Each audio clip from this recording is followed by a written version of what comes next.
Good morning and Jai Shri Krishna to everyone. Good morning and Jai Shri Krishna to everyone. I, Dhwani Morparia, on behalf of Team Drshtikon, would like to welcome you all to the fifth webinar of Drshtikon Talks. As you all are aware, at Drshtikon, we have leading Bhatia personalities who come and share their views and ideas with us. We would like you all to get maximum value addition from these talks, and hence, I would request you all to turn off your mics and turn off your videos. Any questions you may have can be typed into the chat box. They will be answered towards the end of the webinar. In case there are any questions left unanswered, we assure that we shall respond to those after the webinar. If you have any further questions, suggestions, or feedback, you can convey them to us by email at drshtikon.talks@gmail.com. Our speakers today are Deepti Ben Bhatia from Chennai and Megha Asher from Coimbatore. I request Maitri Asher to introduce our speakers. Over to you, Maitri Ben.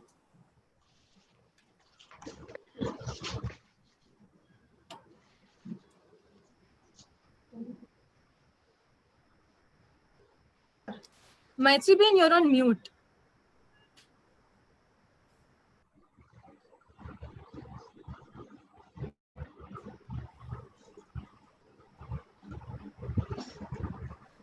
Hello? You're audible now. Yeah, all right. Good morning and Jai Shri Krishna to one and all. I'm Maitri Asher and I'm really happy to introduce the two speakers of the day in our Wonder Women series of Drshtikon. Drshtikon introduced the Wonder Women series of webinars on 21st of June and today is the second edition of the same. Our Wonder Women series will feature Bhatia women achievers. These are women who have broken the stereotypes, women who have established authority in their respective fields, women who have surged ahead with sheer dedication and perseverance and made the community proud with their achievements.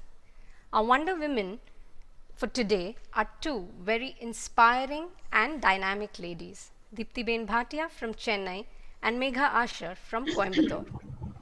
Our first speaker for today is Deepti Ben Bhatia, CEO, National Association for the Blind, hails from Chennai and has a very inspiring journey of fighting all odds to overcome her visual impairment challenges and attain this position in life. Hers is an amazing journey of grit, determination, and a quest for stamping her authority in her chosen field. She is a multifaceted person, a teacher, a bilingual poet, a motorsports enthusiast, and a role model to all of us. Her education being in the field of history, she has a master's in arts, specializing in history, an MPhil with a thesis on employment for the visually handicapped.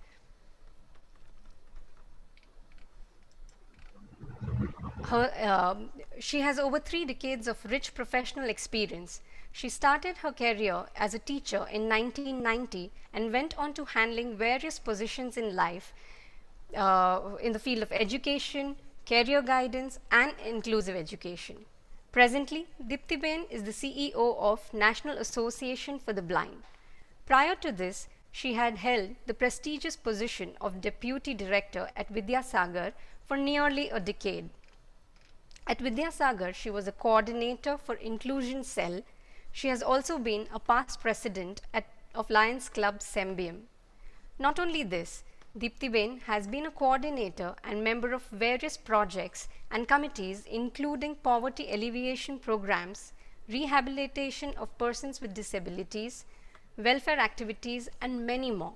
Now, I request and invite Deepti Ben Bhatia to share her incredible journey with us.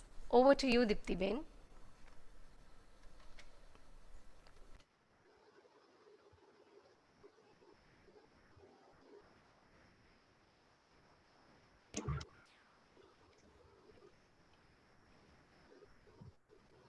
Good morning.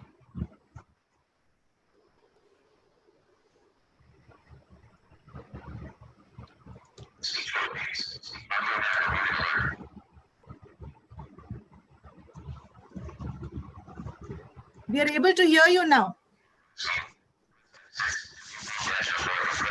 Dipti Ben, we can hear you.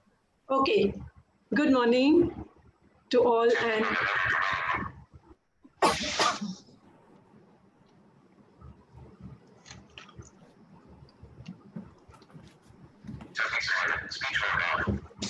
good morning. Can you still hear me?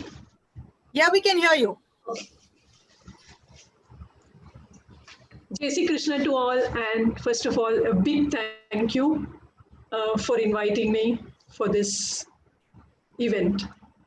This is a lovely idea, and I think I'll first thank Vinay Bhimani for connecting me to this beautiful team. It's been lovely working with all of them. They actually draw from each other's strengths and gave me all the strength and made me feel at ease right from the beginning.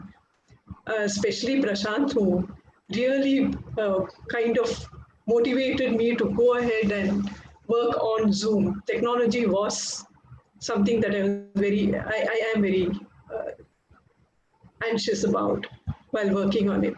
So anyway, big thank you. And then the whole team came in, and Dhaval did a lot to work with me on all aspects of what we are presenting here today. So let's start off. Today, I am going to share with you my journey, but also share with you whatever we could actually do together. So start off with a presentation, Dhaval.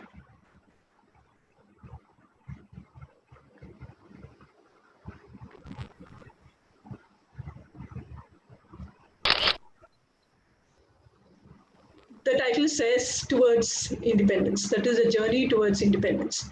Independence, according to me, begins in your mind. So the moment we decide to make choices, the moment we decide to face the consequences, then that is where the journey towards independence begins. And next slide.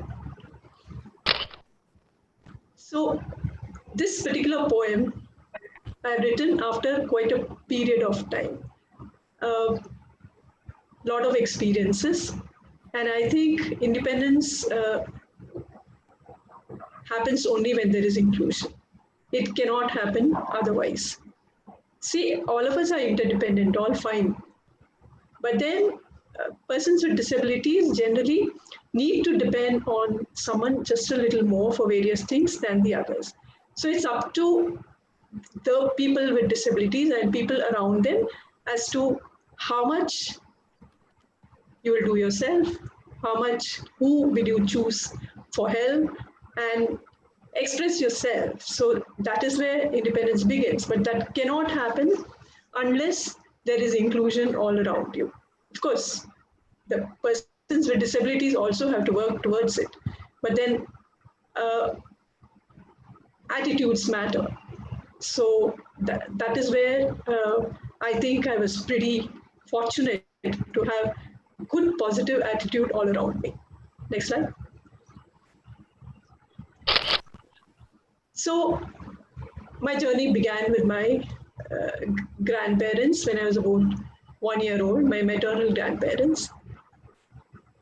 I guess my mom and my maternal grandmother and my nanny decided what they did, and I spent my childhood in Kerala. That's because I think a huge joint family and children, joint family, and what happens is at that time it's a young mother, which I realize all now, or even a little earlier. That's why I work towards early intervention, which we'll talk about a little later. So, my grandmother was my first teacher, not because of anything else. I mean, she taught, of course, many things, daily life and so on, but more because she taught me how to work in life, how to take life and take positives as they are, instead of thinking of what one doesn't have. So, and of course, my nana, for whom I was never wrong. Whatever I did was right. That was unconditional love and unconditional support. Next slide. So, obviously, if my nani was like that, I lived with my masis and mamas. Three of my mamas and my masi and my mama were almost the similar age, so we were treated pretty equally. I mean, we treated each other quite simply. We probably fought together, joked together. We learned. We had a routine, and everybody had to do everything. Yes, my grandmother was a little strict, little less strict with me. Uh, but I think my maternal aunts and uncles taught me everything right from the activities of daily living to going around together, meeting people. But the most interesting thing at that particular point and a little later was meeting number of doctors. It can be Ayurvedishala, it can be just the allopathy doctors, and whatever. So they would speak to my parents or whoever had come with me, and then they would kind of giving me medicines or injections or whatever. But now you realize it was all vitamin A, and all that happened was the hair grew very well. So that's what happened. I mean, until I met a doctor who spoke directly to me. Very nice. She spoke directly to me because I was in 10th standard at that time, and I could probably understand nervous system, and told me it is optic nerve atrophy. So the optic nerve was dead. There's nothing much that you're going to do, but aren't you studying? So I said yes. And my aunt, my maternal, my Masi kept always saying, no matter which doctor we went to and we came back and all that, my grandmother and my aunt always said, okay, what you have is what you do with yourself is educate yourself, learn a lot. You're doing so many things, so let's not think about what is not around. Of course, they tried. I mean, they also tried going to the doctors and so on and so forth. But every time there was this period of between hope and anxiety. I think my aunt really came to my rescue. That is my oldest Masi. So next slide.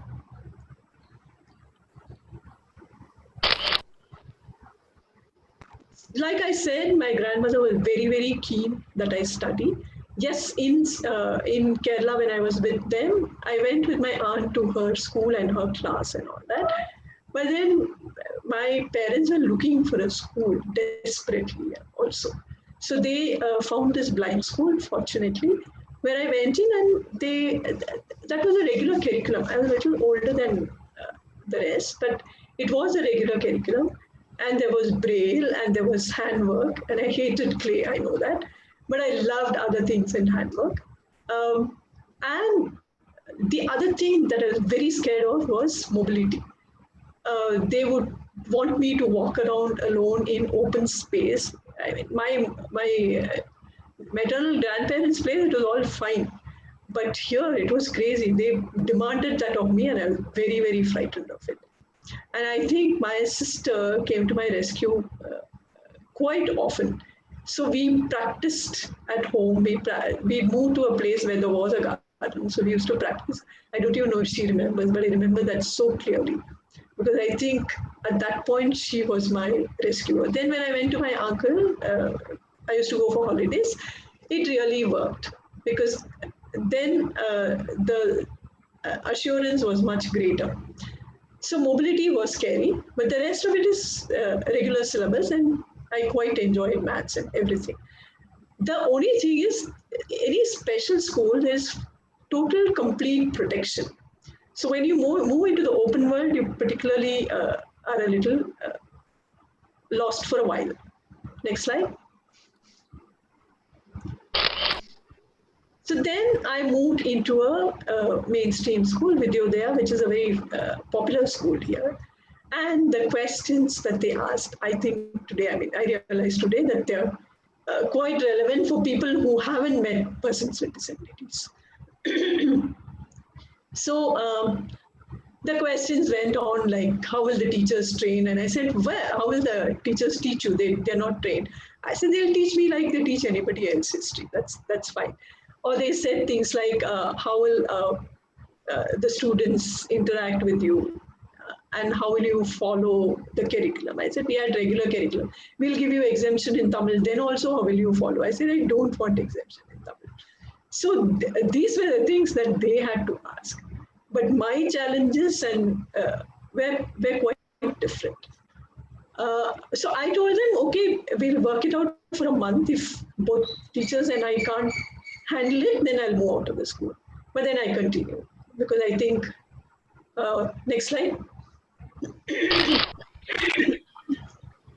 Well, I think it was more the friends who stayed completely with um, our, our our challenges were different because the teachers were quite nervous. Like he said, the teachers were nervous. So when they dictated on the board, they didn't realize what they had, when they wrote on the board. So they kept writing on the board. It was my seatmates who kept telling what they're writing. So then the teachers realized, oh, maybe I can just dictate while I'm writing. So she started dictating. Actually, it helped many people. Then they said you write in braille your exams and then we will correct. So I said, well, you correct it later. I can read whatever I want from braille. You don't even know braille. So this was one of the ideas that my friends gave. So then they let me use scribes. Our challenges were so different. But the first 15 days, I didn't know how to ask for help. There's only one teacher who said, okay, you assign somebody so that, it doesn't happen that they leave you. But what happened ultimately was my seatmates was too good. But just once, when they were not around, everybody went for a practice for some function which they call candlelight ceremony. I was left by myself for about an hour and a half. They didn't realize, I didn't realize I had to ask for help. So when they came back, they said, well, you should have said, you can speak, you only can't see. You only can't see. So that's, we became greater friends because we spoke our mind. So the challenges that came to us were from adults around us because they hadn't seen people with disabilities. So it wasn't so much us. We learned from each other. We faced all the challenges, like in studies and in other things, and while applying in college and so on. And we kind of celebrated everything that came our way, our cultural activities, our sports activities. Sports activities, they took me along, they described, that's what they could do at that time. So they did that. Challenges, we had a fantastic time with you there. It was complete freedom.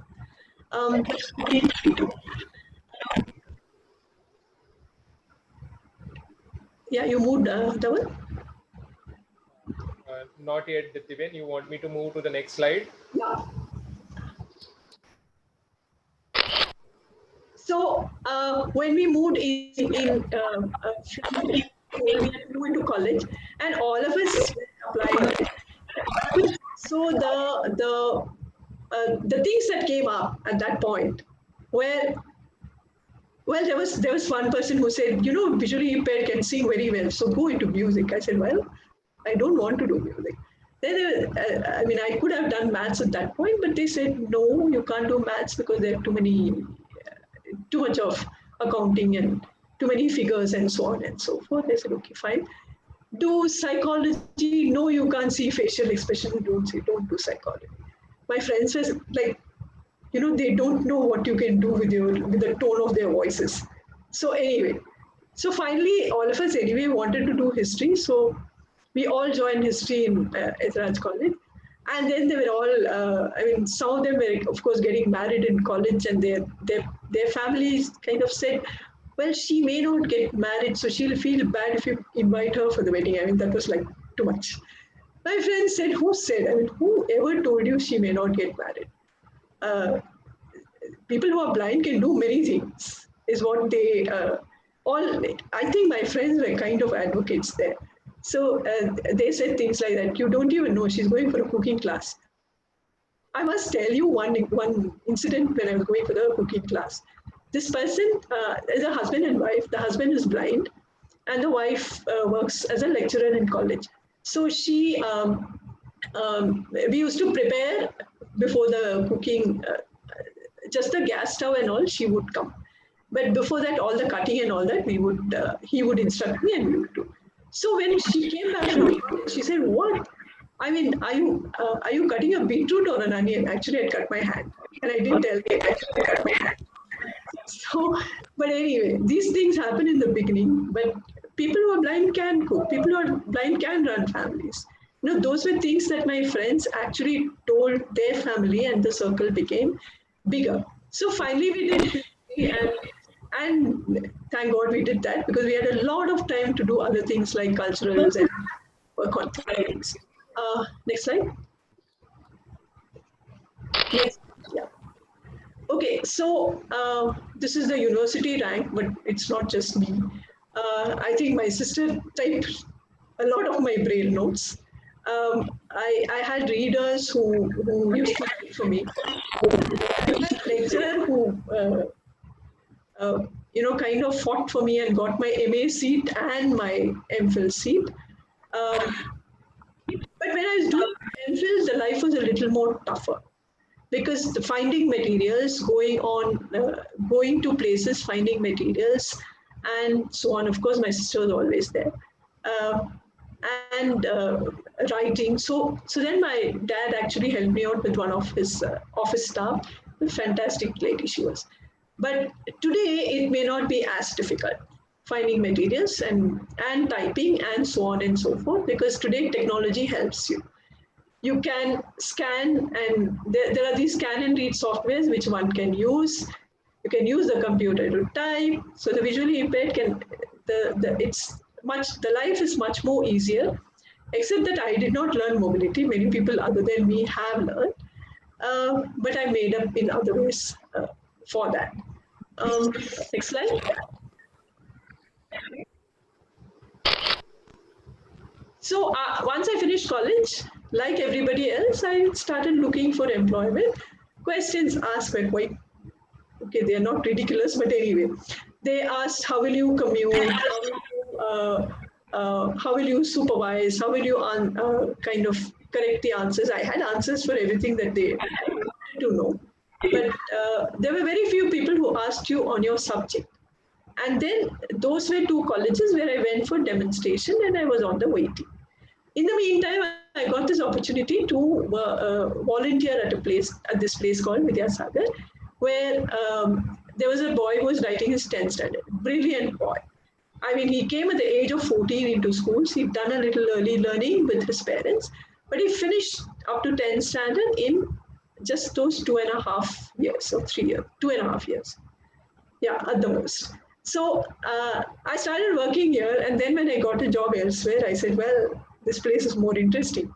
And I think my dad really supported me there and said, okay, you do whatever, your feel the fulfillment of, So he said, it's okay not to take up that job. I said, fine. So that was it. Okay, next slide. So the next slide is my escort. Okay, I told you I made up for it, or she made up for it. In fact, it was my sister-in-law who gave this brilliant idea. I'll never forget her. And we started looking for an escort. We looked at many, and both of us were not particularly happy. And then one of my friends, one of my dad's friends, found out this lady who's here, you can see on the screen, and we've been together for 30 years. So whatever I did after that, she was a part of all that I did. Why I said empowerment for this heading is because you want to do many things. That's fine, but then you need to have the facilities to do that, or you need to create those uh, environment for yourself. So that is why I said only then you really feel empowered. If people talk about economic empowerment and education empowerment, this is another uh, thing that we need, people with disabilities, that is mobility. And this really helped.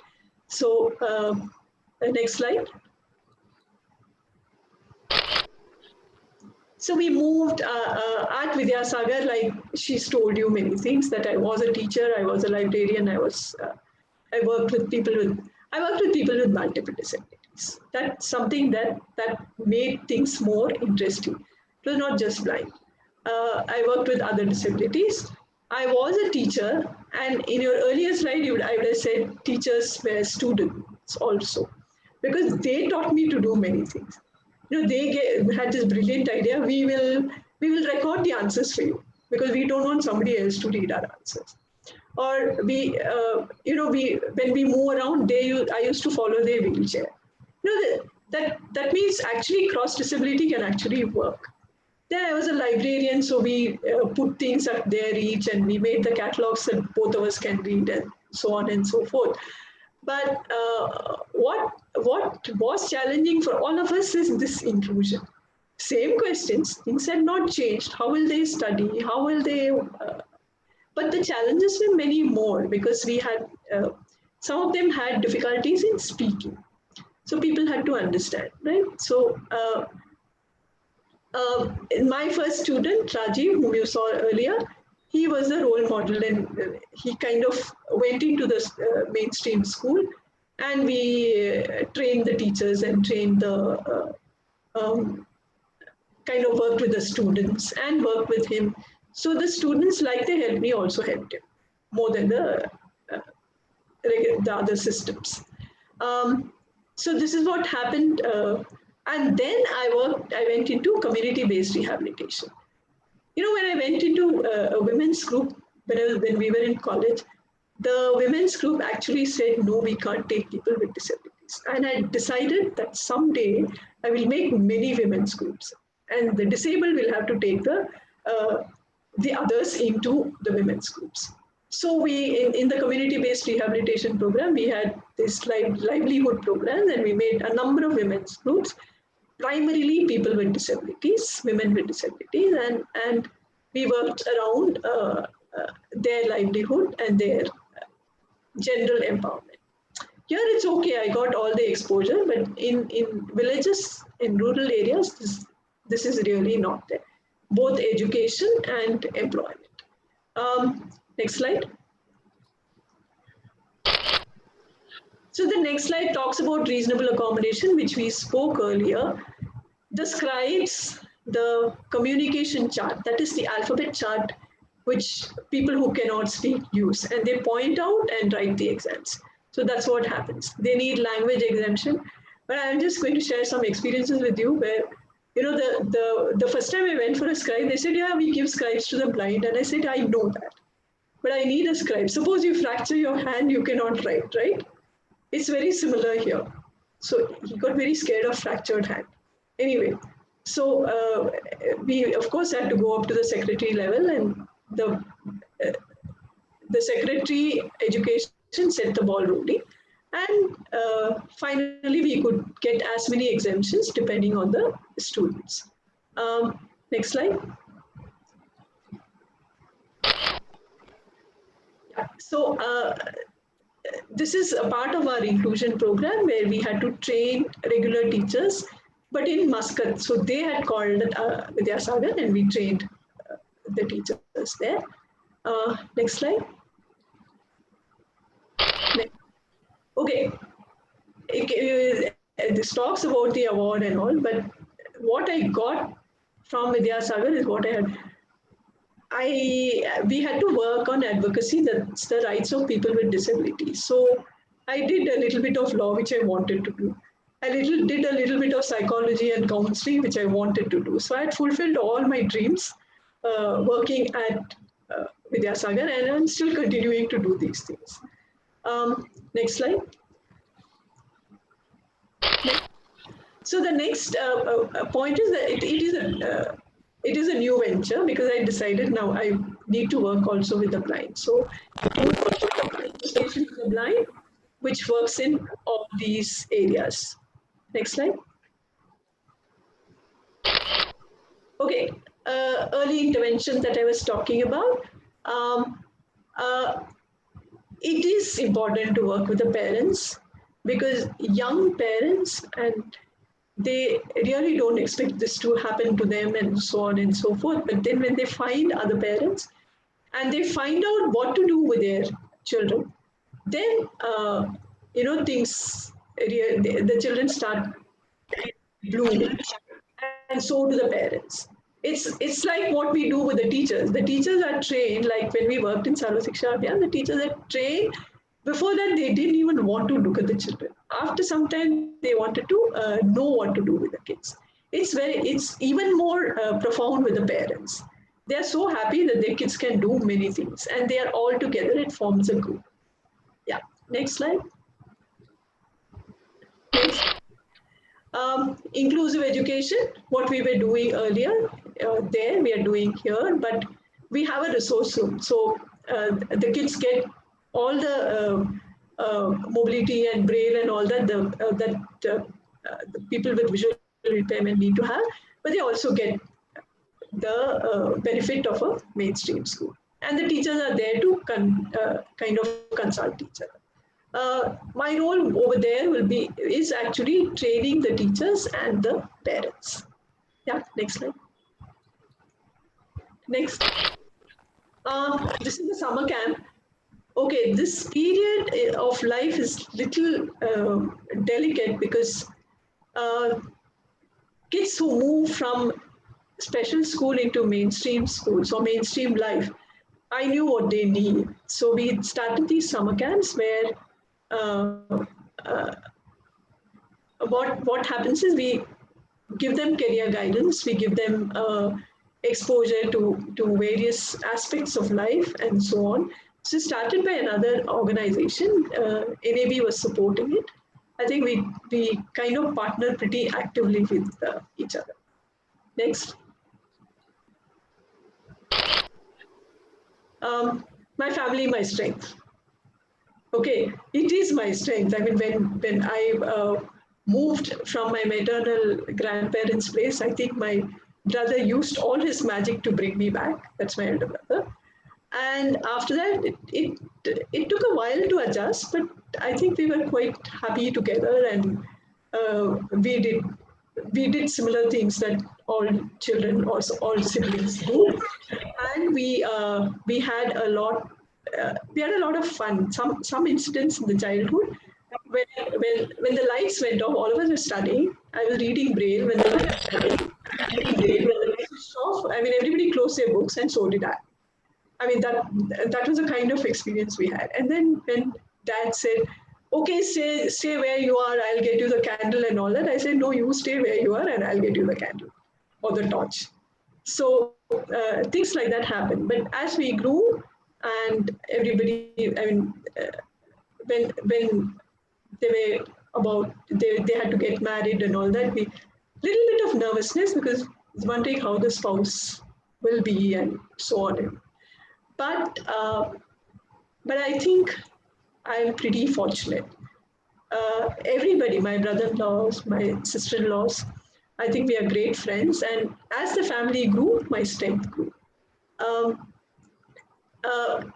when I had my nieces and nephews, even more fun because they grew up in my space. So much fun. They would say things like my friends did. You know, once we went to read, we went to a restaurant, where people didn't particularly know me, but they said, "What do you want to eat?" So my niece said, "Only if you read to her, she will know." No, she was not even 5. So, similarly, there was my other niece who said, "Well, all her friends wanted to do mehendi, and they said they're showing me the pictures." So my niece actually took it from them and drew it on my hand with her finger and said, "This or this or this." And they would move away the furniture, everybody, okay, or things that are in my way. But the furniture are something that people would move the chairs or whatever, and my niece would say, "No, that is her landmark. Please don't do it." So these were things that when they were children they used to do. They were like not even 4, 5, 6 like that. So when you get people to work to expose persons with disability when they are children, it's all they grow up naturally with them. So that's what happened. Next slide. Rally for the blind.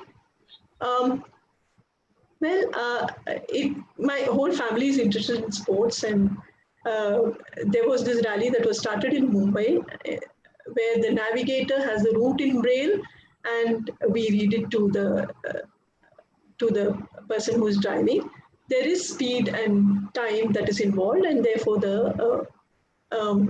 there is a person for that also. There's a fourth person who's supposed to be a escort, which you don't need sometimes. So we won these rallies for quite a few times. We had a good time as a team. But I think I best remember another rally also, which my brother and I went alone. It was great fun. So apart from all the rallies that I went with my team, we went together, and I think we had a good time. Next slide. Ham radio. Well, it was my dad's friend. I used to pick up their phones when they go. My dad was a rally organizer, so when I used to take all the calls that came for him and passed on all the messages. And one of my dad's friends said, "You can go further and do amateur radio." So he introduced me to it, and I think he worked very hard at me doing well in it. It had many things, like we could meet a lot of friends there, and also work during, say, floods and things like that. So we used to do crossword together, or we talked together and chat together. All kinds of friends we met. Next.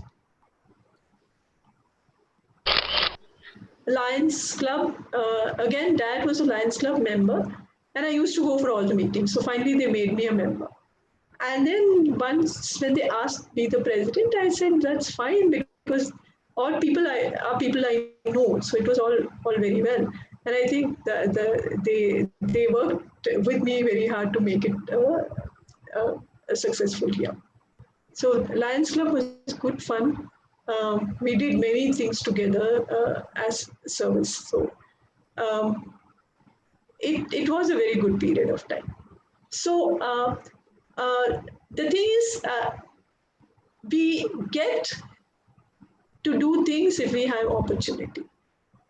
Disability is not just the physical or the intellectual impairment. It also is the environment around a person. Okay, if the environment has barriers, then well, it will be full of barriers. So it is the physical or the intellectual disability plus the environment, especially the attitudinal environment, which makes a difference. I think I had positive environment, so I kind of flourished. And I hope many of you will join me to create this positive environment for many people with disabilities. Thank you. Yeah. Thank you.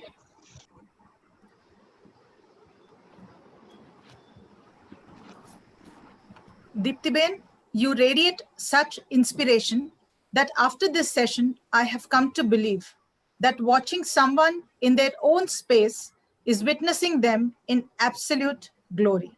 Thank you so much for taking us through your journey, a journey which teaches us so many lessons, a journey which makes us understand the value of small things in life, and a journey which says, live life to the fullest. Live today as there is no tomorrow.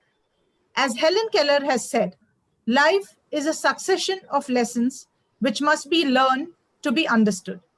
Thank you once again, Dipti Ben, for teaching us to value our blessings. Moving over to the questions, Dipti Ben, we have a picture of yours with Sri APJ Abdul Kalam, which we are going to display for our audience. We would like to know, when was this, and can you share your experience with us? Okay, so he came to Vidyasagar. Now he came because one of my students who is working in a bank now uh, asked for an appointment with him, and he gave it. And he had this chat about Vidyasagar, and he came to visit us for about half an hour when he came to Chennai, but he stayed over for some 2.5 hours. My student also got an award from him, the national award. So this glory goes to my student, but he was wonderful.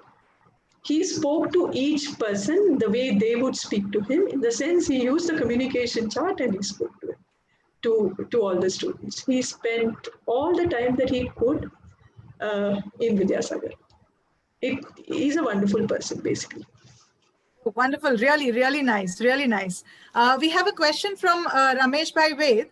What is your message to Gen X to excel in their life? Well, the message is to respect what you have, first of all, and get that growing or glowing. If you have the abilities, just strengthen them. And the things that you don't have, okay, some of them you can probably achieve or cure or get it done or improve on. So those things are fine. But I think one needs to value in life what one has. Okay, that's really nice. The next question is from Dinesh Bhai Kapadia. He wants you to share some experiences of running the association. That is National Association for the Blind, your experience of running the association. National Association for the Blind is an organization working with the blind. So it isn't so challenging because I kind of know what to do. So I work on the programs, that is to create the programs and implement them through the staff. Fortunately for me, my team is very nice. The team is very good. I have special educators, that is the teachers, and I have the administrative officers. I have one particular officer who is able to do just about anything and everything. The challenge is, of course, sometimes with the people in the society, where you go for employment and you have to face the same things that we did earlier. But it is easier to convince today because persons with visual impairment can do many things with technology. The challenges were greater when I was working in Vidyasagar because the disabilities are multiple disabilities. So it was much greater. And I worked both as a teacher and the administrative personnel. Okay. The next question is from Ashish Bhai. You spoke about your grandparents. Please do tell us about your parents too. My grandparents started off my early life. My parents were the only people, I mean, like I told you about my dad, right? In wherever I required support, like when I changed the job, he was there. My mom was always there. I mean, the moment I came from school, I had to tell her everything that happened, apart from what I tell my sister. And the thing is that she didn't do anything very special, like it, it makes you feel different. If everybody did homework, so did I. If everybody had to do something, so did I. So my mom was quite that. Of course, my dad was protective, which is fine. I quite enjoyed it. And my mom and dad came for all the programs that I went for. all that I did, all the sports programs, all the convocations, the works. So they were like always there, 100% there for whatever I did. Okay, thank you so much, Dipti Ben. It was really nice having you over, and it was a wonderful session. We should really take inspiration from you. We will be moving on to the next speaker now. I request Maitri Ben to introduce our next speaker, Megha Asher. Thank you.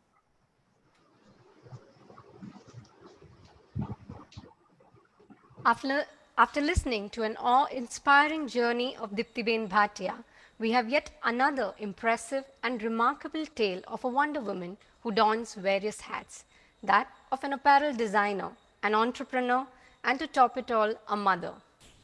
Our next Wonder Woman speaker for the day is Megha Asher from Coimbatore, who is a first-generation entrepreneur, co-founder of a firm called Juicy Chemistry, which manufactures 100% organic, eco-certified skincare and personal care products.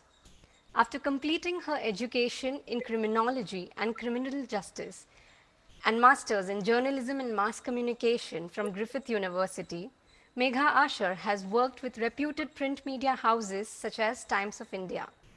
She has also co-edited a book on Indian prison and reformation and worked on several research papers that have been published by reputed publications.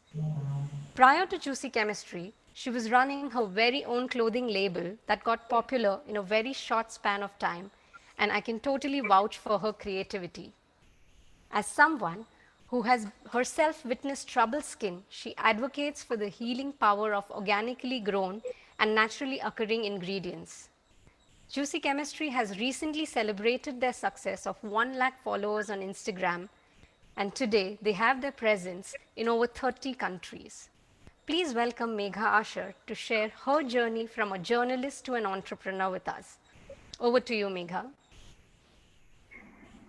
Drshtikon, everybody. Thank you so much for this opportunity. I'd like to thank Sita Kaki, Smita Asher, Mrs. Smita Asher, for recommending my name. I would like to thank Team Drshtikon. They have been of huge help, and I'm really bad with Zoom calls and presentations. So I would really like to thank them for motivating me to do this and helping me at every stage. Before I talk about my journey, I'd like to thank Mrs. Deepti Ben for such an inspiring journey. She has rightly said it is your journey towards independence. If you have independence in your mind, and where there's a will, there's really a way. And she has proven that over and over. While Maitri has already spoken about the company, Juicy Chemistry, I'd like to show a small presentation. Dhavalbhai, could you start the presentation, please?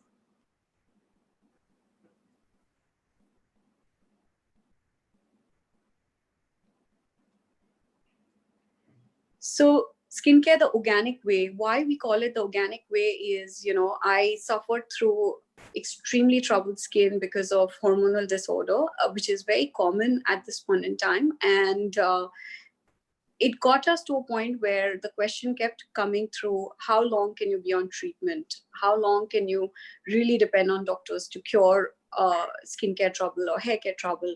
Is there really a natural alternative? It just happened one fine day that Pritesh, my husband, and me were shopping in the supermarket, and we were looking through some products that we believed could help with maybe some kind of a skin issue. Not knowing much about skincare ingredients at that point in time, this is about 7 years ago, Pritesh actually turned the back of a label to just check what the ingredients were. And to his shock, because he comes from the petrochemical industry, he saw a lot of ingredients that they were using in their petroleum manufacturing unit present in that skincare product, which claimed to be absolutely natural. And he looked at me and said, this can't be right. This can't be a natural product. And he put it back on the shelf, and we started talking about it. Once we started digging into it and we started talking to friends and family, we found out that there's actually nothing natural about the products that you get in the commercial space. Um, that led to the birth of Juicy Chemistry. Of course, when we started Juicy Chemistry, I was already running a successful business of clothing, and Pritesh had his family business. We were struggling with the family business at that point, and we did want to step out and do something different.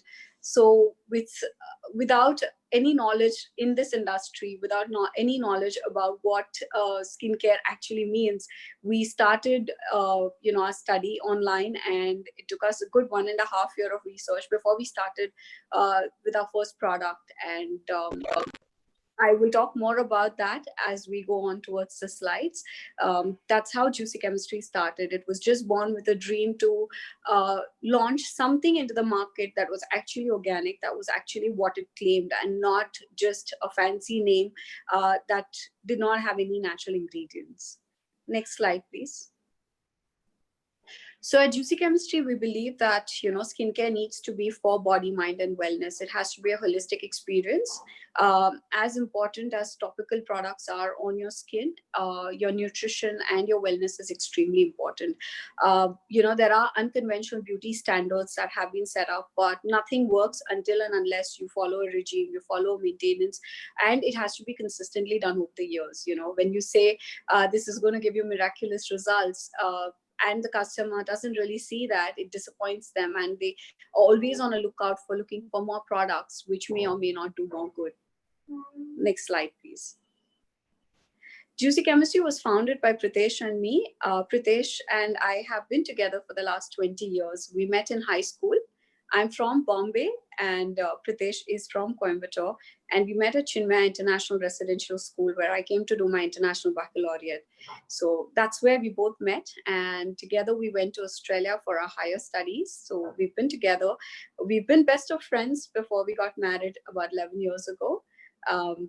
Pritesh comes from the business arena, and I come from the criminology background. When I got married and I shifted to Coimbatore, I did see that there was a very limited scope of any kind of job opportunities over here. So I did start my journey with the clothing line, and I was freelancing with The Hindu, with Times of India. I was working with multiple publications at that point in time. So that's a little bit about us. Next slide, please. After completing both my degrees in Australia, I came back to Bombay, and I did not really want to work in Bombay. I chose to shift to Pune for a year, and I worked as a journalist over there. I worked with the Times of India as an associate features editor, while even working on freelance features for Femina. I wanted to create a lot of awareness about criminology, because criminology as a subject had no importance in India at that point in time. Even today, I don't see much being spoken about.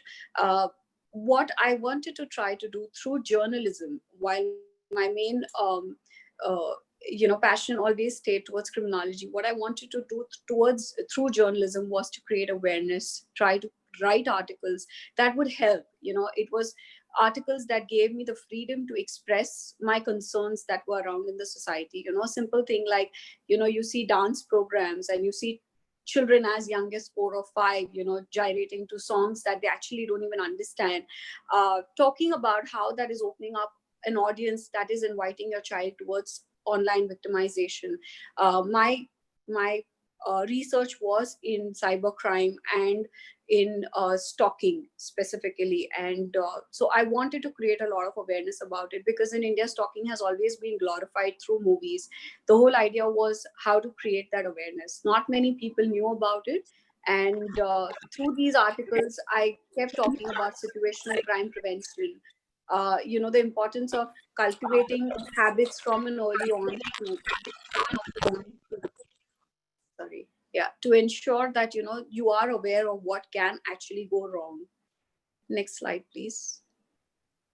Of course, there was a part of me that wanted to really work on Indian prison system, because from what we understand of the architecture of our Indian prison, it is extremely dark, it is extremely depressing. And the whole idea is that when you send somebody into a prison, the idea is for reformation and not necessarily as a punishment, because what happens is, with overcrowding, with a lot of you know uh, abuse that they face in the prison system, they come out as more hardened criminals. So the research went in to ensure that there is some kind of awareness created to improvise the infrastructure of the prison system. It always hurts me that we do invest a lot of money in temple or places of worship or education, yes, but this is a sector of the society that has been over and over ignored, and that has resulted into a lot of hardened criminals being released back into the society. The whole concept of reformation is not valid as far as the Indian prison system is concerned. Of course, I have met a couple of prison officials who are really keen to bring about that change, but it's a long way to go, and they do need a lot of support, especially from the government. They do require a lot of financial support. And I do know that there are NGOs, like there are groups from Rotary, from other clubs, that do try to create awareness, and they do try to uh, help improvise, but the kind of infrastructure and the kind of financial aid that prisons require is quite enormous. Next slide, please. So these are, again, some articles that I've spoken about while my time at Times of India. The next slide, please. I did get an opportunity through Rotary last year to go and talk to under-trial prisoners at Thane prison. And that was one of the most moving experiences for me, because that was my first visit to a prison in India. And it was arranged through Rotary Group. And when I went inside to speak to them about why they are in and what they've done wrong, honestly, they did not know why they were in the prison. There were some instances where they were just caught from the main road and they were just pushed inside the prison, and they were said, oh, you know what, you've committed this crime, and the family would not even know about it. Under trial is such a big issue, because these are innocent people at times who do not know whether they've committed any crime, and they are behind the bars with hardened criminals, and when they come out, the entire attitude towards life is completely different. So this is a subject that I'm really passionate about. And while I'm really growing my journey with Juicy Chemistry, the company is growing, I am still working on ways where I can keep myself involved towards the criminology section, because it is an important subject, and it is important that people get involved. At this point in time, I have tied up with Child Awareness Protection Services, which is a Chennai-based NGO that specializes in protecting abused children, especially children who've been kidnapped or children who have been victimized. Personally, I'm being involved with that NGO to create a little awareness about how we can create a better environment by creating a generation that is more aware of what is happening around them. The picture on the side that you see of me outside a prison in Germany, I was quite fortunate to be selected for the group study exchange program by Rotary, and I did go to Germany for a period of 1 month. And under the special ministry permission, I did get to visit a prison there, and the entire system was so beautiful. I know that we as a country are still underdeveloped, and that will take a long time to change, but this was an inspiration, and it was something that I hope we can soon implement even in prisons across India. Next slide, please. This is a subject that has been very, very important to me, because since my childhood, I have only worn tailored clothes. I've never worn ready-made clothes. So it was a natural to me. It is something I can proudly say I inherited from my mother. And she is the single most important inspiration in my life, because she's been somebody who's been very clear that I need to be financially independent no matter what I do. So from an early stage, I have been involved in a lot of extracurriculars, a lot of activities, a lot of different projects, because she was very clear that at any point in time, if you struggle in life, you should be able to fend for yourself. You should be able to stand on your own feet without having to depend on anybody. So when I shifted to Coimbatore and I saw that there was a lack of ready to wear clothing, designer clothing. This came as a very easy option when I got married as well, because this was a new city for me. I did not know many people here, and my in-laws were not very social. So the one thing my mother-in-law always told me was, God has given you the brains. Don't sit at home. You can do what you want. Unless you want to socialize and create your own circle. If not, if you're not somebody who wants to do that, go ahead and start whatever work you'd like to do. So I did start going to office with Pritesh, but I did not enjoy that petroleum industry. And that's when I started my own line. And I must say, I don't know if, Sandhya Ben Asher from Coimbatore is, there on this session. She and Maitri have been instrumental in getting my business prominent in Coimbatore, because nobody knew me. I was an outsider, and it has been because of the two of them that I really started, people started knowing more about me, especially Maitri. She's been one of my first customers and a dear, dear friend. So that's how the journey of clothing line began, and it was immensely successful. I ran it for almost 6 years before I had to stop it, because my workshop and everything was in Bombay. So I had to close it down about 3 years back when Juicy Chemistry really took off. The next slide, please. This is something I do as a passion. I enjoy my art as well, and I feel creativity really helps, improvise a lot of your thought processes. The next slide, please. So I would like to truly now start talking about Juicy Chemistry. When you go into a supermarket and you pick up a product and you see the back of the product, you really don't understand most of the ingredients that are there. Or then there's a possibility that, first ingredient is water and then the rest of it is preservatives, fillers, additives. Juicy Chemistry started off as a concept, something that looked really good on paper,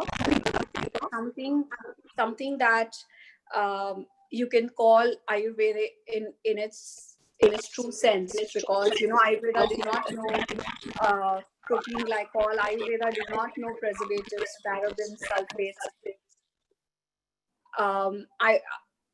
Ayurveda in its true sense was all about oils, herbs, powders, and that's what the journey of Juicy Chemistry on paper looked.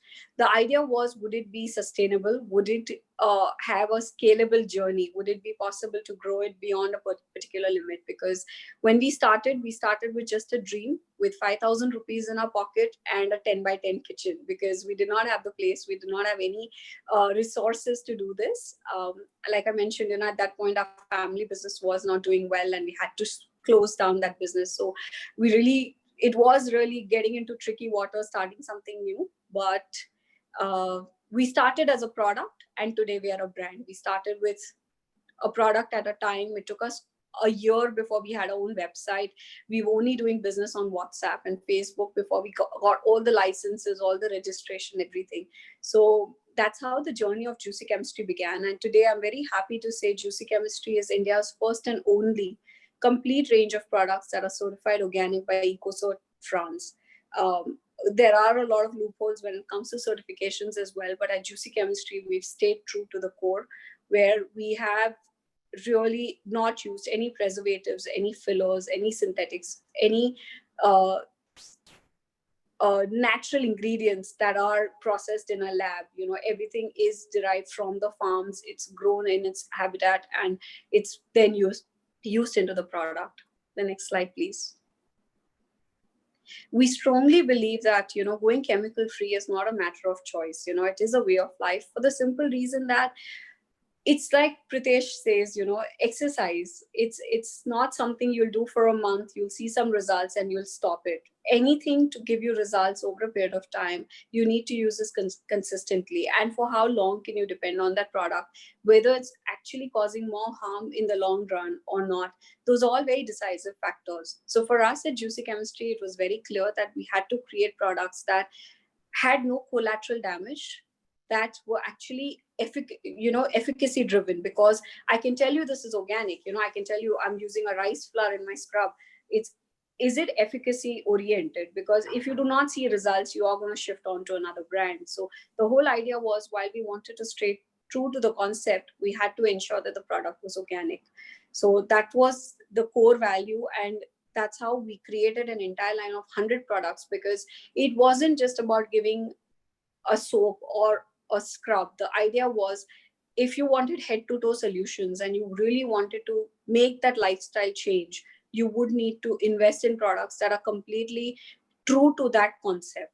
And that's how the entire range got built up. It was about understanding what was lacking outside in the commercial sense. Like, if you told me I have XYZ issue, how can I cure it through natural alternatives? And that is how the journey has shaped up over the years. For example, right now, I know not many of y'all would know much about the skincare industry, in terms like, if you talk about a simple thing, people talk about AHA cleansers. They talk about, okay, going to a dermatologist and getting an AHA peel.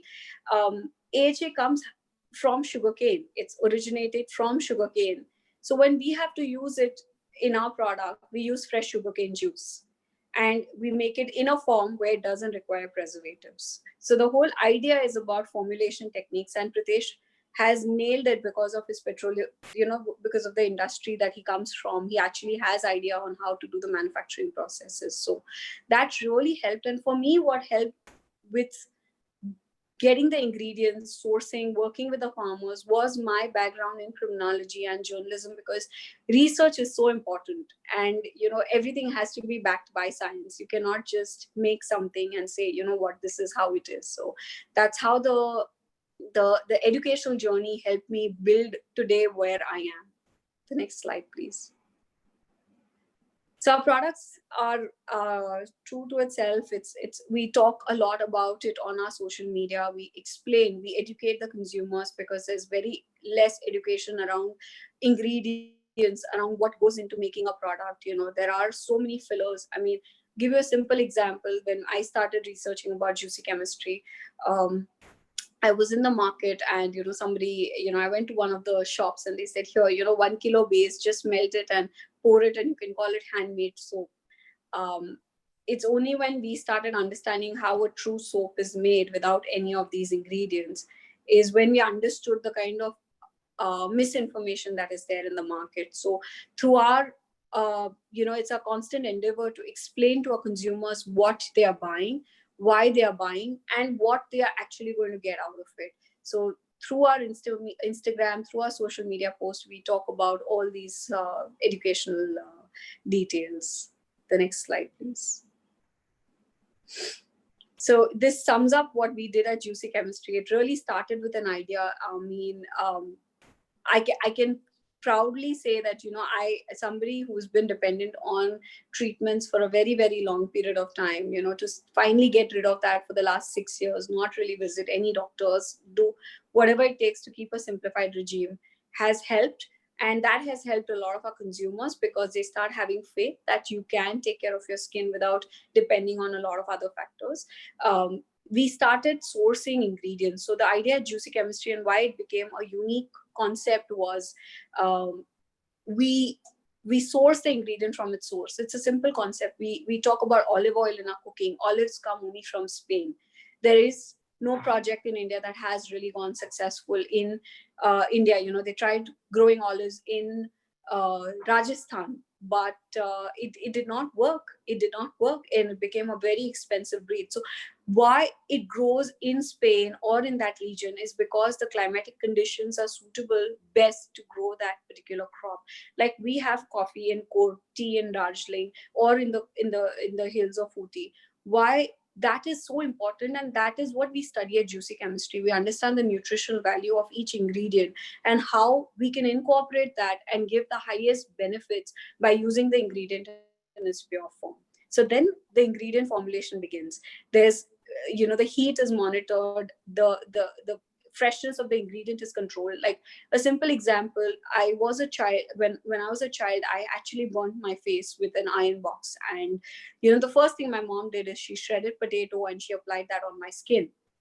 The first thing she did was, because she said, I don't want it to scar.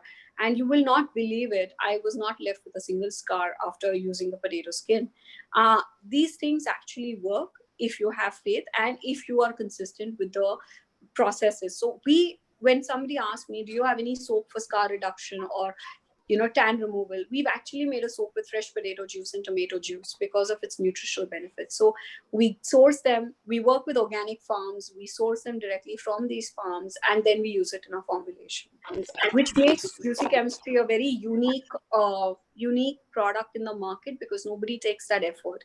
When you hear potato soap in the market, you don't know what ingredients there are in that product. When you hear about a tomato soap, in what form the tomato has been used. Is it just a commercial grade oil? Is it a commercial grade, powder? What is it? What goes on into the making of the process? And these soaps that we make take good 60 days before they are ready for use. They have that curing period. So it's very important that we understand the processes and what goes on into making an organic product. The next slide, please. So today, like I said, we are India's first and only completely certified organic skincare brand. We are, dermatologically tested. We are tested with PETA. We are cruelty-free. We've got all the certifications that you require, and we believe this is so important to ensure that consumers have faith in them. That is the whole idea with Juicy Chemistry. Today, we are very happy to say we're proudly made in India.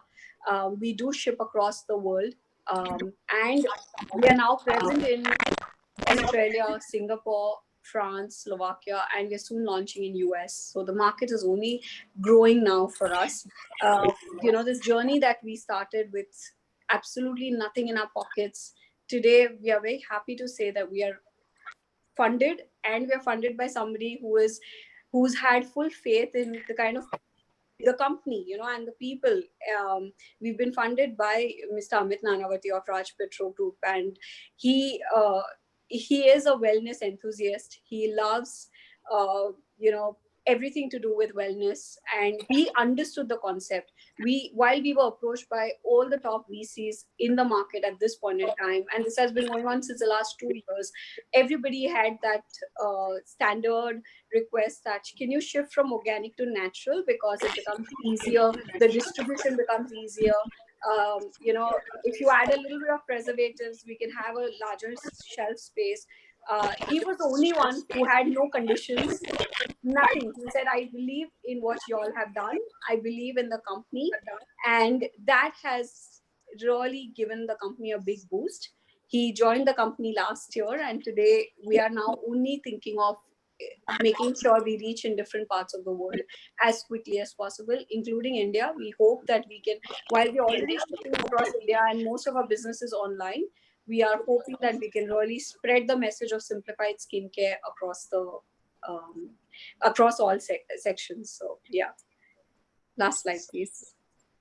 So our product line, like I said, we have head-to-toe solutions, right from face care, body care, personal care, hair care. We have everything. If you said I have hair fall, I have a product for that. If you say I have dry skin, I have a product for that. Sorry about that. Sorry. Yeah. So we do have complete head-to-toe solutions, and that is some of our products that you can see. The packaging is completely sustainable, highly recyclable. So we do follow all of those standards as well at Juicy Chemistry. The next slide, please. And the last slide, please. So while you can shop online, like almost 95% of our business is online, and then we are across the world as well in most of the major countries. In fact, Australia has been picking up really well for us. So that's about Juicy Chemistry. Thank you so much. I hope, if you have any questions, please let me know. Thank you so much, Megha Ben. After your session, we do understand that it's not about ideas, but it's about making ideas happen. And that's what you've done with Juicy Chemistry. For every entrepreneur and startup, it is nothing but a battle against time and oneself. They need to continuously innovate and evolve to stay in the battle for the long term. I have a nice quote in Hindi, if I can mention here, for Megha Ben. मंजिल उन्हीं को मिलती है जिनके सपनों में जान होती है, पंख तो यूं ही फड़फड़ाते हैं, हौसले से उड़ान होती है. And this is the courage which you've shown to work towards juicy chemistry and make it a great success. Very nice to hear you, Megha Ben. We'll move on to the questions. Now, the first question is from Ankita Sampath. Many people do not take their business ideas forward. What are your learnings moving from the stage of idea generation to execution? What were your challenges? You know, the whole idea with us was, I'll be very honest, it was desperate times call for desperate measures. We had reached a point in our life where we did need we needed a source of income desperately. And the whole idea was, if you have a concept in mind, if you don't act on it, somebody else will. And I'm somebody who, like I said, you know, my childhood has really shaped up whatever decisions I make in life. I'm quite spontaneous. And if I like an idea, if I am somebody who can nail down a concept, I immediately choose to act on it. I do not think about what if this fails. That is a question that comes much later, because again, you know, it's been my parents who've never talked about failures. My dad has always been one of the first entrepreneurs that I look up to. And, you know, even when I started this or my clothing line, they have been rock solid. So that has made a lot of difference in how you can take your ideas forward. If you are somebody who's had that boost in your life, where education is important, awareness is important, and acting upon it is important, I don't think there's anything that can stop you. Because you know, I see people who procrastinate for a very long time and then it becomes a lost cause. I have not been one of those, because it's been very clear, if you like something, if you're strongly sure about something, go for it. If it fails, there's always a second chance, but if you don't try it, you'll regret it after a few years. So yeah, I know. I guess one needs to try, only then they can succeed. Otherwise, absolutely, there is no point. Absolutely. Okay. Moving to the next question, we have a question from Dinesh Bhai Kapadia. Is your brand Juicy Chemistry registered with FDNC Act, that is Federal Food, Drug and Cosmetic Act? So yes, it's registered with the drug authorities. There are different cosmetic regulations and food regulations that's registered with the drug authorities of India. So yes, it is. Okay. Thank you so much. Next question is from Deepti Ben Asher. Are the products available in Hyderabad? As of now, it's online. We were in fact quite close to launching at the chalet in Hyderabad, but because of this whole COVID-19, that plan has been kept on hold. We just launched in Bangalore and we hope to launch in Chennai and Hyderabad quite soon. Wishing you all the best for that. I'm sure once this Corona or COVID-19 subsides, we will look forward to shopping from you at Hyderabad. Thank you. And a question from Ajay Bhai Jasrani. It must be a challenge to get the organic ingredients. Do you get them in Coimbatore, or is it a challenge to get them? No, for us, it's the world. You know, we can't source ingredients in Coimbatore because in India, actually, I feel, you know, suppliers do get really wary of getting certifications because there are so many SOPs to follow that, in fact, we've had certified suppliers that are actually giving up on their certification because the compliances are quite hard to follow. We do source, like I said, you know, we source from the source. Like if Bulgaria is famous for roses and lavender, we source our rose and lavender from Bulgaria. If Spain is famous for olive oil, our olive oil only comes from Spain. Similarly, each of the ingredient comes from its natural habitat. So it's not just Coimbatore. Of course, you know, our teas and things like that come in from that region, but like we've now invested with a chocolate maker. You know, they make their own cocoa butter and cocoa powder, and they are certified organic. They just got their certifications recently. So yeah, then we tie up with the local suppliers. But imagine something like a coconut oil, which is so popular in Tamil Nadu, but we don't find good certified suppliers in Tamil Nadu. We have to get it from Kerala. So that's how it is right now with the certifications.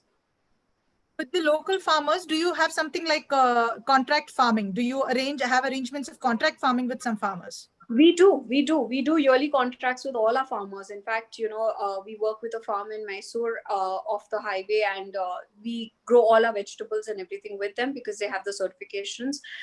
Even something like, say, a helichrysum, which we get from Croatia, we do contract farming with our rose farmers, with all the farmers. It's like we give them a prescribed quantity that this is what we're going to take.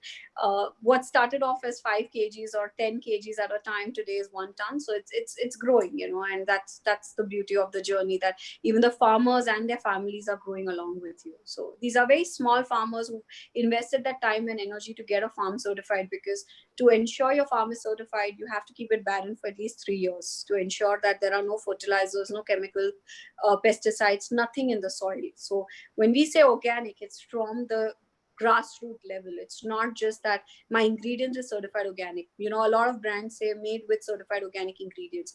Our finished product is certified organic, which is very, very tedious to do.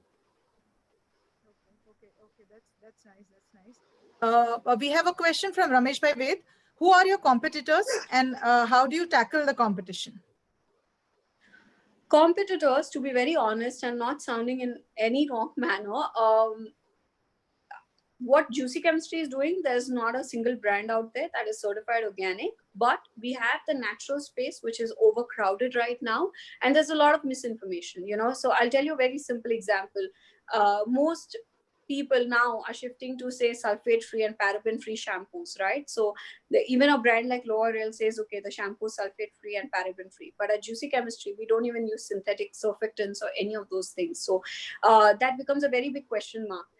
People who try natural products, and when they shift to Juicy Chemistry, the entire texture, the look of the product, everything is completely different. Another thing is, we don't use fragrances in our products. So when we use pure therapeutic essential oil, the smell is completely different. So I don't use say, for example, if you talk about anti-aging, from the Roman times, they used to use myrrh, which is a raisin, gundar, I think it's called in Gujarati. They use it for embalming process. So it's got phenomenal anti-aging properties. Now, myrrh doesn't necessarily have a very beautiful smell as most of your anti-aging creams in the market. So we use ingredients that actually are known for its benefits as opposed to how the product should smell. Of course, we get told our products smell amazing, but for somebody who's quite new to the organic space, they might find it a little difficult to adapt to the smells. So, yeah. So the competitors, really nice. if you talk about competitors, there are a lot in the natural space. Like I said, under the name of Ayurveda, under the name of herbal, all sorts of things are used, right? Because there are no regulations in India. There are absolutely no regulations, especially under Ayush. They don't even need to disclose the ingredients or anything. So you have something like a Patanjali that calls itself natural, but the ingredients are nowhere close to that. So, in India, if I use, say, even 1% aloe vera in my product, I can call it an aloe gel or an aloe-based moisturizer. So the regulations are really bad, and that's why we chose to get a European certification, because the European standards are the most stringent. Even US is not as strict as what Europe is when it comes to cosmetics. What would be your advice for want-to-be entrepreneurs? I get asked this a lot, and I tell this to every single person. Honesty is not overrated. You really need to ensure you're honest about what you're doing. You really need to be ethical about what you're doing. If you decide to go into something, do it with your full heart. Because today also, Pritesh and I work more than 18 hours a day. It's not something we've ever taken for granted. We've never thought that we're just going to relax. Okay, now the team has built. When we started about 6 years back, also we were working 18 hours a day. And even today, because the growth factor, if you are a passionate entrepreneur, that is how your target will be. The growth chart has to keep rising, and that's how I feel any entrepreneur who's passionate. I didn't think I'm from the business industry, I would ever be able to do it, but I have different reasons to work hard. For me, it's like today, I have attached Juicy Chemistry with a lot of social causes. We work towards the Child Awareness Project. I'm working with somebody for cervical cancer vaccinations. So through Juicy Chemistry product sale, we are arranging funds to create money for vaccinations, because it's the only kind of cancer that actually has a vaccination, and it has to be given to young girls from a small age. So if I get that opportunity where I can even help an X number of girls get that vaccination and it helps them in their future journey. My motivation is to work in that direction. You know, it's not only about making money all the time, it's about even being socially responsible. So my goal at Juicy Chemistry and working that hard is to ensure that I can even help in these kind of sectors of the community, because these vaccinations are really expensive. So the target is education for children, awareness for children, and these vaccinations. So we managed to do that, you know, over the 6 years, from having nothing for ourselves to today being able to contribute to these kind of causes makes us feel really good for the work that we do. That's really nice, Megha. It is the social cause is really wonderful. I think we'll be ending with the session as of now. There's some more questions on skin issues, etc., which we shall get them answered through mail. Of Yes, course, that would I be want possible. to, yeah, I want to mention that there is absolutely no substitute for hard work, and there are no shortcuts for success. So we can see you successful, I'm sure, and wishing you all the best for your future endeavors. Thank you so Hoping much. that, It's a pleasure. yeah, thank you, Megha Ben. Now, hoping that all our participants have enjoyed this Wonder Woman series. On behalf of Team Drshtikon, I thank all the speakers, Deepti Ben Bhatia and Megha Asher, for giving such wonderful insights in their journey and inspiring us to work hard and work for success. I also thank our patient audience and interactive audience for participation in the webinar. This webinar was being streamed live on YouTube on our channel Drshtikon Talks and will be available for reviewing and sharing with friends and family. The questions, some of them which were unanswered, have been noted and will be responded through email. Any further questions or suggestions, please feel free to mail at drshtikon.talks@gmail.com. drshtikon.talks@gmail.com. Our next session will be on the 2nd of July. Do remember, please, 2nd of August. So do remember, please be with us on 2nd of August. Dwani Morparya, Maitri Asher, and myself, Darshini Morparya, part of Team Drshtikon, signing off by wishing you all a very happy Sunday. Have a good day. Stay healthy. Stay safe. Namaste.